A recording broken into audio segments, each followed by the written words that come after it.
Welcome to True Echo, the home of real voices, real power, and real stories.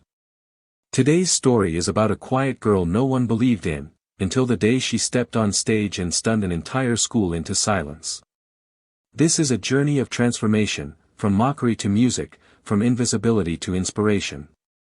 You won't want to miss a second of this unforgettable performance.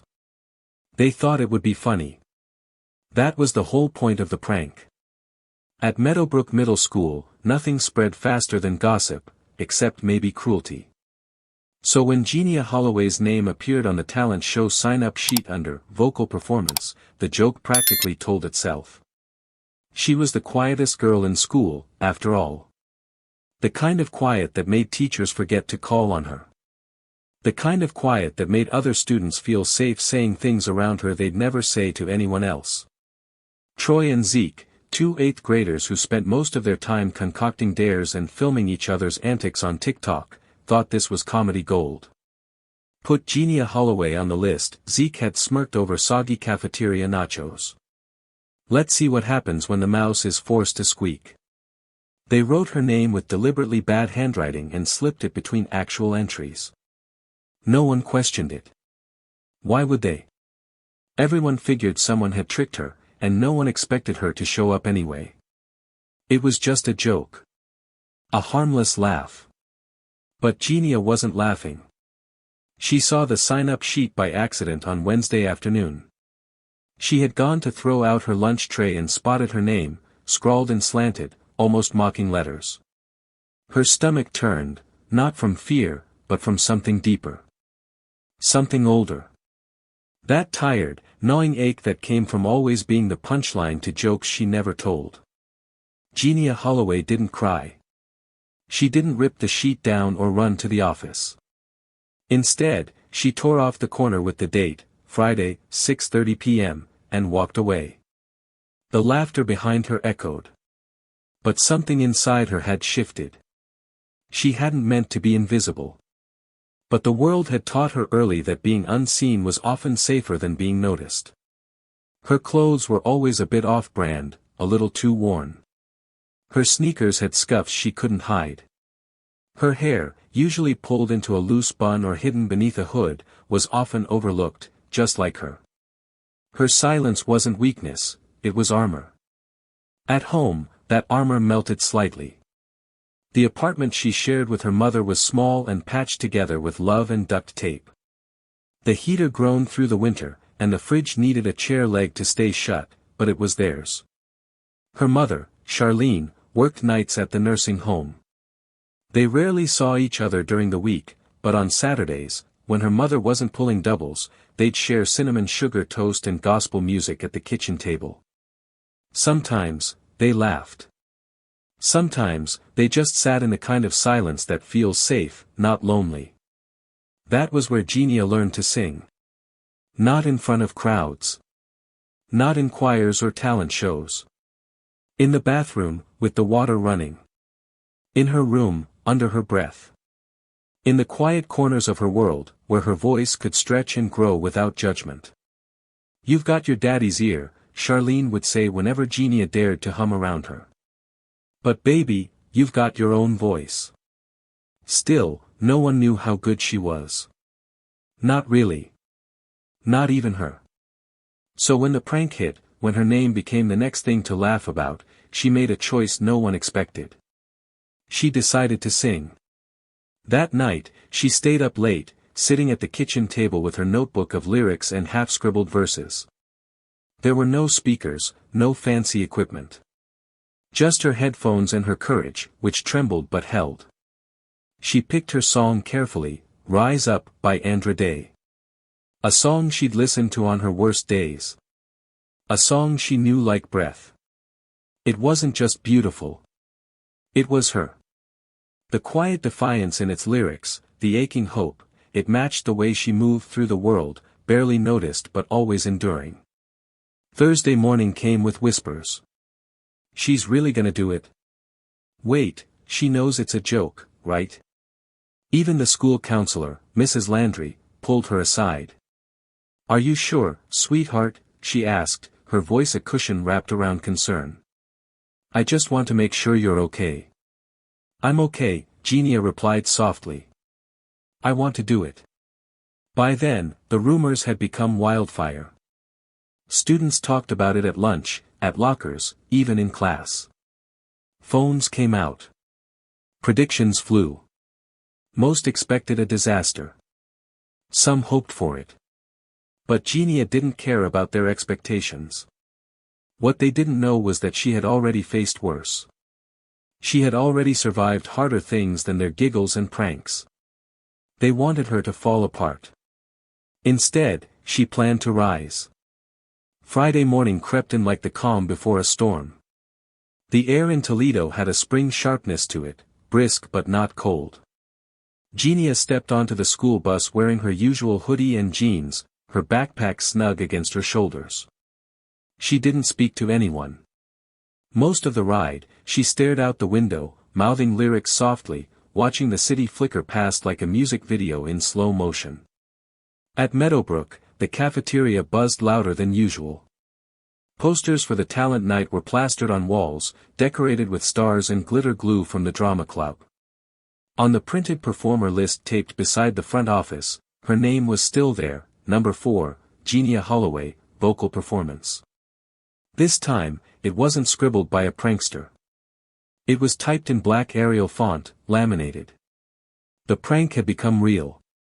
Troy and Zeke hovered nearby, trying to play it cool. But even they looked unsure now. Genia passed them without flinching. She could feel their eyes on her back like static. First period came and went. Then second. By third, Genia's stomach rumbled, not just from nerves, but hunger. She'd skipped breakfast. Not because she forgot. She just didn't want to feel full, heavy. She wanted to be light. Focused. Lunchtime was worse. Whispers followed her like shadows. She's actually gonna do it, someone said near the vending machines. What if she's good, someone else replied, half laughing. Genia sat alone. She didn't even pretend to eat. She just stared at the clock. By the time the final bell rang, her heartbeat felt like a drumline in her chest.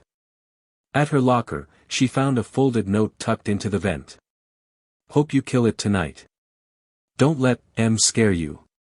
No name. Just a heart drawn at the bottom. She slipped it into her notebook, gathered her things, and headed home. That night, the apartment was quiet. Charlene had taken the evening off, a rare and precious gesture. On the kitchen table, beside 2 plates of spaghetti, lay a black cardigan and a crisp white blouse, still in a plastic shopping bag from Dollar General. Charlene looked up from the stove. I wasn't sure what you wanted to wear, she said, wiping her hands on a dish towel. But I thought, maybe something simple. Genia walked over and touched the blouse. It wasn't flashy. But to her, it looked like armor. Thanks, she whispered. Charlene leaned against the counter, crossing her arms. You sure you want to do this? Genia nodded.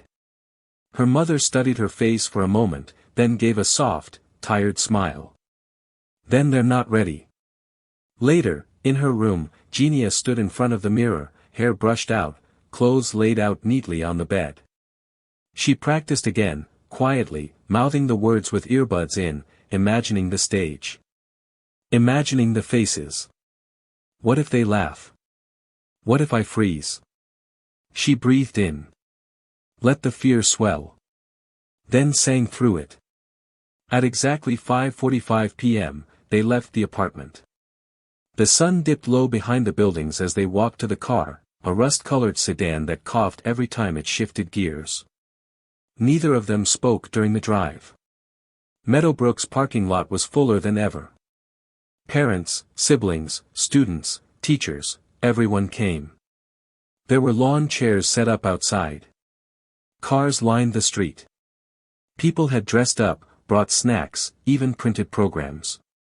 Inside, the gym had been transformed. Folding chairs lined the floors. The bleachers were packed.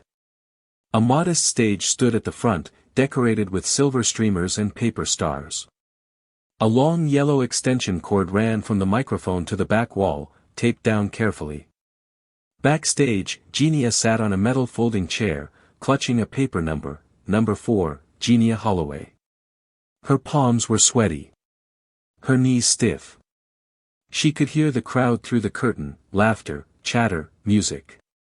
Her name had become the center of attention, not because they believed in her, but because they expected a disaster.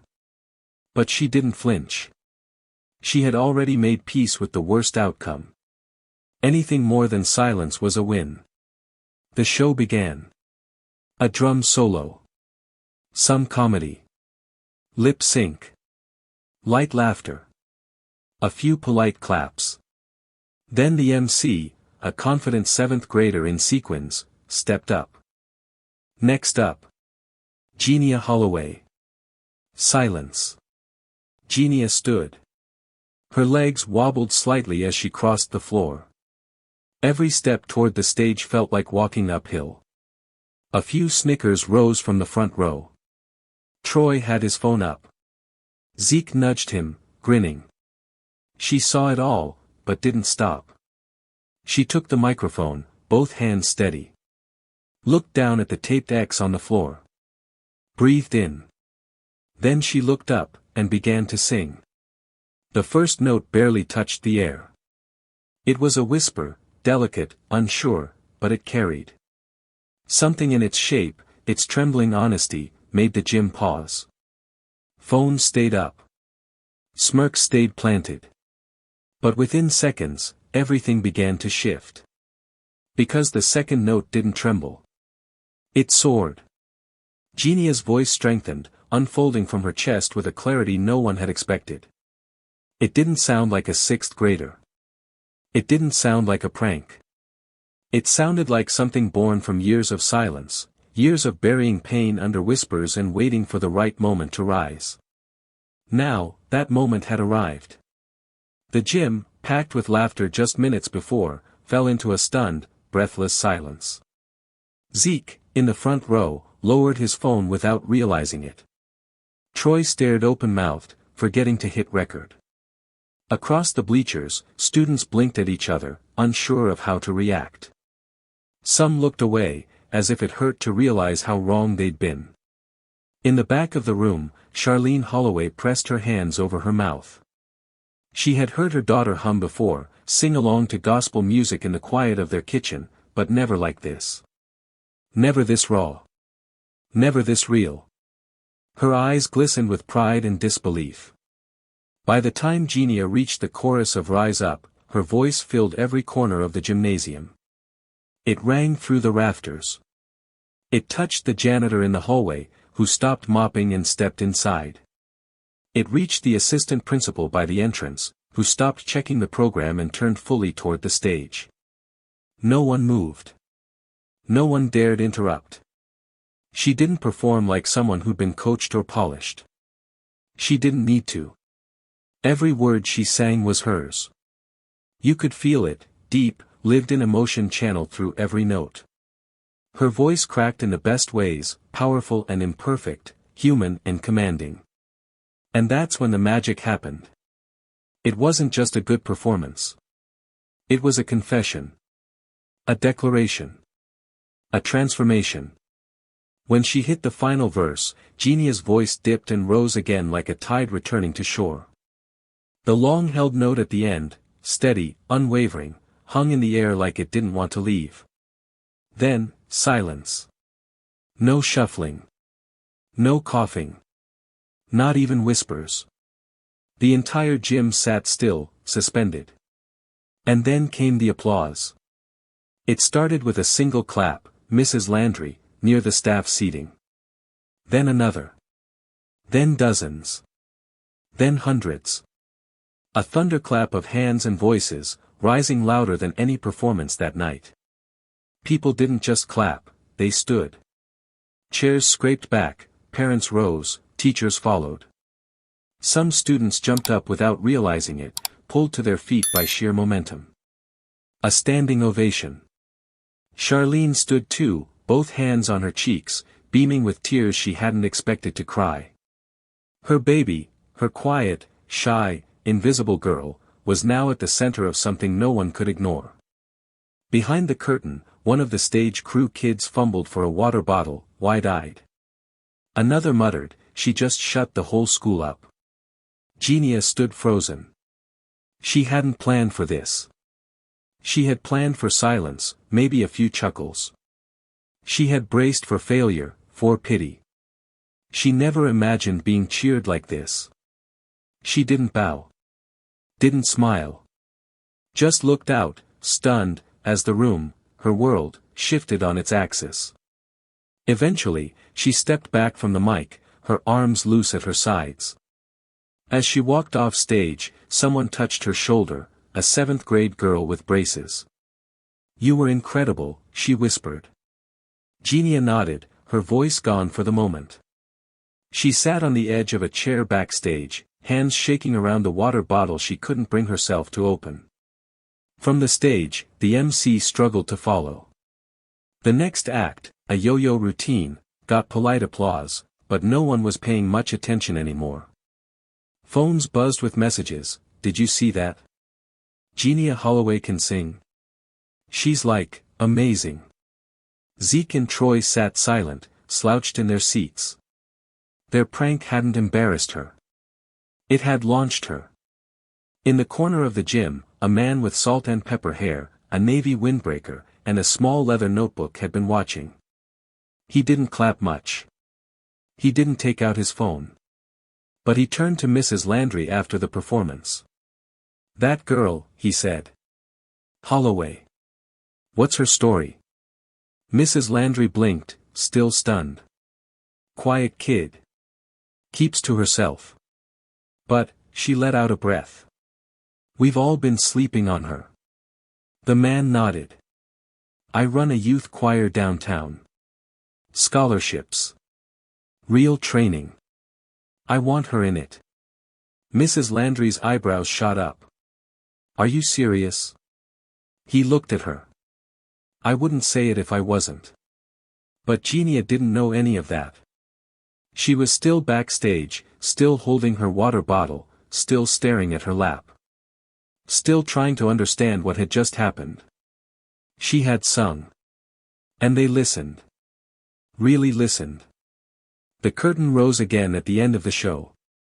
All the performers were asked to come out for a final bow. Genia stood in the middle, shoulders a little straighter now. The same kids who once ignored her now clapped for her. Some even whispered to each other, pointing. But she didn't seek their validation. She had already heard what she needed, her own voice echoing through the air, finally free. Monday morning arrived like a whisper after a thunderclap. Genia woke up before her alarm, the sound of applause still pulsing in her ears. It didn't feel like a dream, but it didn't feel quite real either. Her blouse from Friday night still hung over the back of the chair where she left it. Her notebook lay open on the desk, lyrics from months ago scribbled across the pages, waiting for a world that now, finally, seemed ready to listen. She dressed the same as always, hoodie, jeans, sneakers. No makeup. No fanfare. She wasn't trying to be someone new. She was just trying to be herself, with a voice the world now couldn't ignore. At school, the difference was immediate. People didn't laugh when she walked by. They looked. Not with scorn or smirks. With questions. With surprise. With something like, respect. In the hallway, she passed Troy near the vending machines.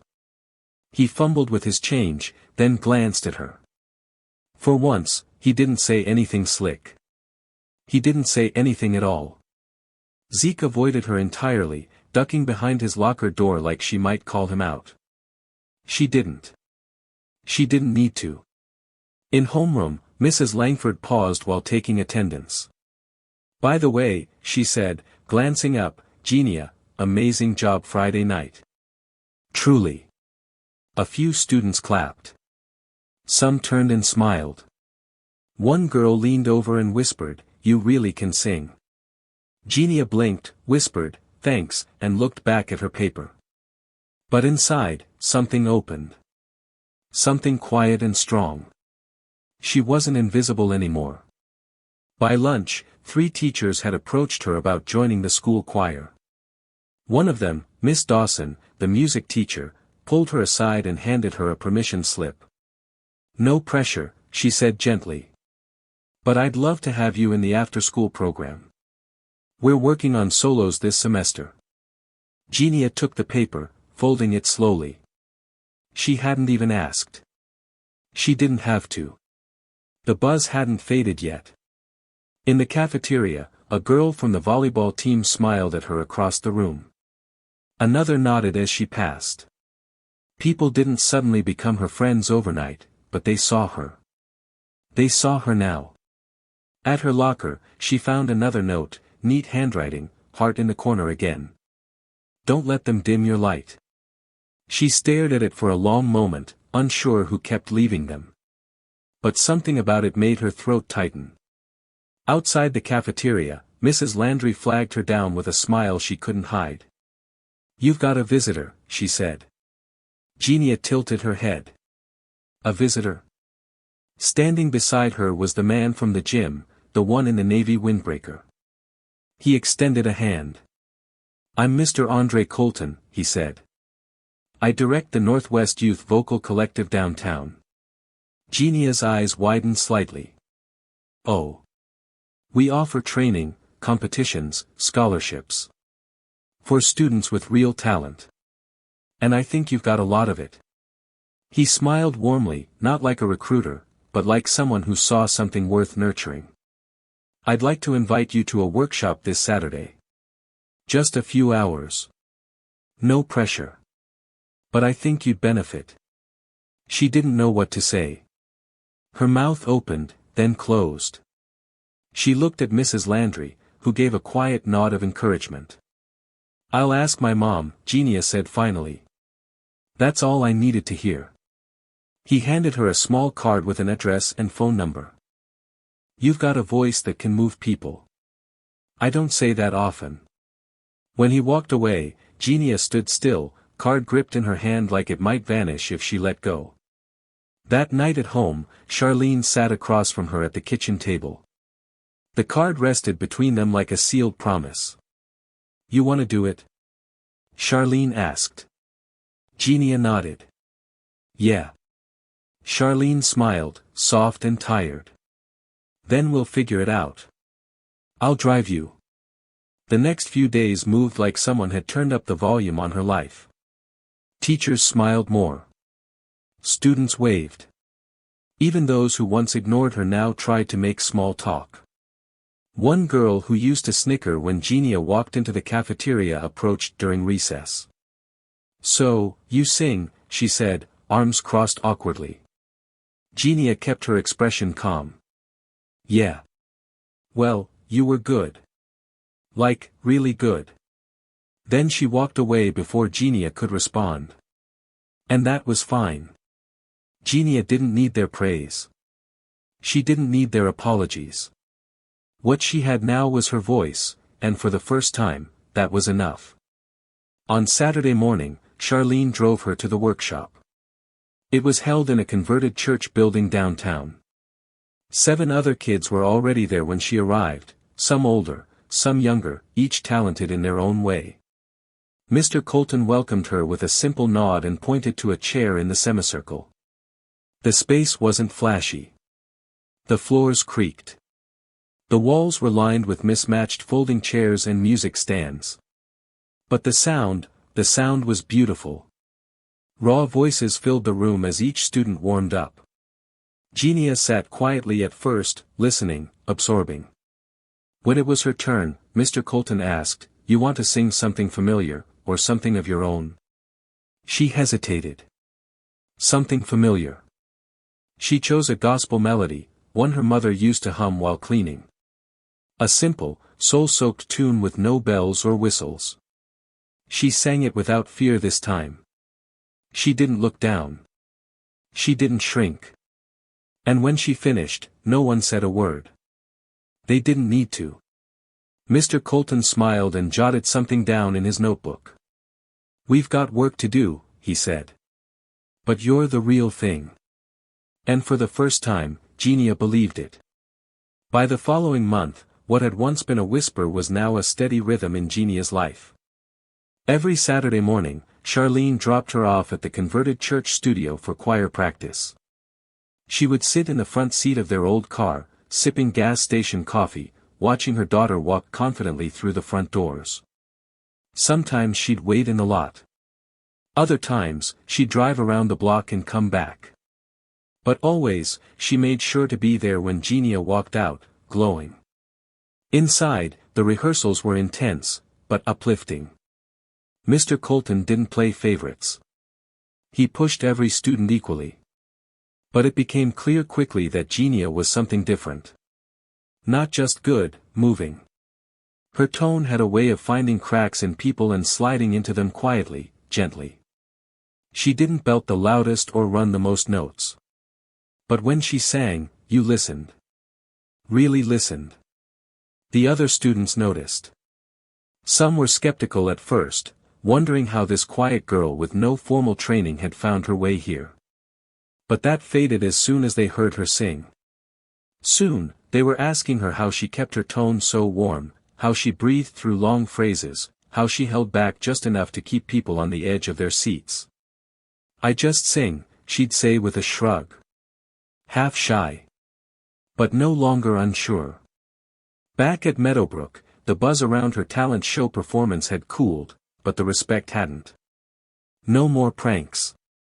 No more whisper laughs in the hallway. Most kids let her be. But this time, it was different. When they looked at her, they saw her. A few even started treating her like someone who belonged. At Miss Dawson's request, she joined the after-school choir. The first time she rehearsed with the group, the room fell silent the moment she sang her part. No one had heard a voice like that in school choir before. By the second rehearsal, students were asking her for help hitting their notes. One girl even asked if she'd record her part so she could practice with it. Not everyone was thrilled. Some kids rolled their eyes. "Guess she thinks she's special now," one boy muttered under his breath. But Genia didn't flinch. She wasn't trying to be special. She was just done being small. Outside the library one afternoon, Troy approached her. He shifted on his feet awkwardly. "Hey, I just wanted to say, what you did at the show, that was crazy. Like, actually good."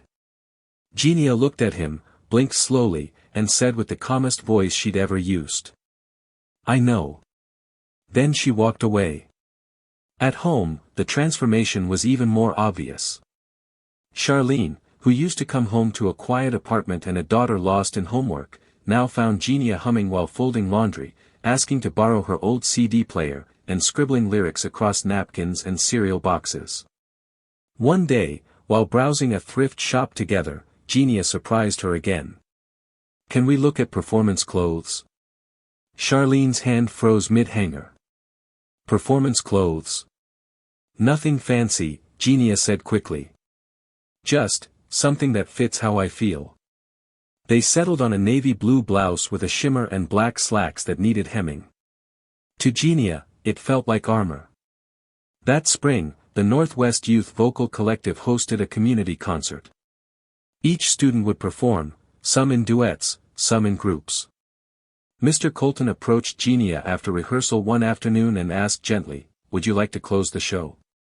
She hesitated, just for a moment. Then nodded. "Yeah," she said. "I'm ready." He studied her. "You sure?" Genia didn't blink. "I'm sure." The night of the concert, the venue was packed. Not just with parents and neighbors, but local music lovers, community leaders, even a few reporters who had caught wind of the choir's rising stars. Charlene sat in the front row in her best church dress, holding the program so tightly it crumpled in her lap. Her heart beat faster with every performance, but she only circled one name, Jenia Holloway. When Genia walked onto the stage, she didn't shuffle or glance at her shoes. She didn't smile nervously or fidget with the mic stand. She walked like the stage was hers. And it was. She sang a song she wrote herself. A simple melody, stripped down.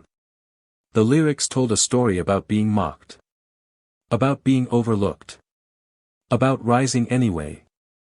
She didn't mention names. She didn't need to. Because everyone in that room, whether they'd heard her story or not, felt it. Every line. Every note. When she reached the final verse, her voice dipped into a whisper and then climbed to a soaring final note. It rang out, clear and unafraid. And then, silence. For a second, again, no one moved. Then came the applause, deafening, immediate, standing. Genia smiled. This time, she bowed. On the drive home, Charlene looked over at her daughter, glowing in the passenger seat. "You remember that girl who got signed up for the talent show as a prank?" she asked softly. Genia grinned. "Yeah. She's gone." Genia didn't say anything. She didn't have to. The story didn't end in that auditorium. What happened on talent night had been a spark, but sparks can catch, and sometimes they ignite something bigger than anyone expects. Someone had filmed her performance that night. A parent, seated near the middle bleachers, with a shaky phone and a decent sense of timing. They uploaded it to Facebook the next day with a simple caption. "She was signed up as a joke. No one's laughing now." At first, it got a few hundred views. Then 1,000. Then 10. By the time Genia heard about it, the video had passed 50,000 views and was being shared across Toledo and beyond. It wasn't just the music, it was the story. The silent girl. The prank. The rise. Everyone loves a comeback, but this felt like something more. Something hopeful. Something real. Charlene found out the same way most moms do, while folding laundry and getting a phone call. "Is this Genia's mother?" a voice asked politely. "This is Talia from WNWO News. We saw the video, and we'd love to do a short story on your daughter. Just 5 minutes, something uplifting." Charlene hesitated. She's just a kid. But when she asked Genia about it, her daughter surprised her again. "I want to," Genia said. The local news crew came on a warm Saturday morning. They filmed in the choir studio, capturing shots of Genia rehearsing, laughing softly with Mr. Coloulton, quietly reading through her lyrics.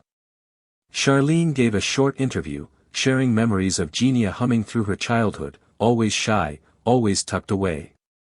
When the camera turned to Genia, she sat calmly on a piano bench. Her hands were folded, her blouse pressed. She didn't look like a viral sensation. She looked like herself. When asked about the prank, she didn't speak with bitterness. "It used to bother me," she said softly. "But if that hadn't happened, I probably never would have gotten on that stage.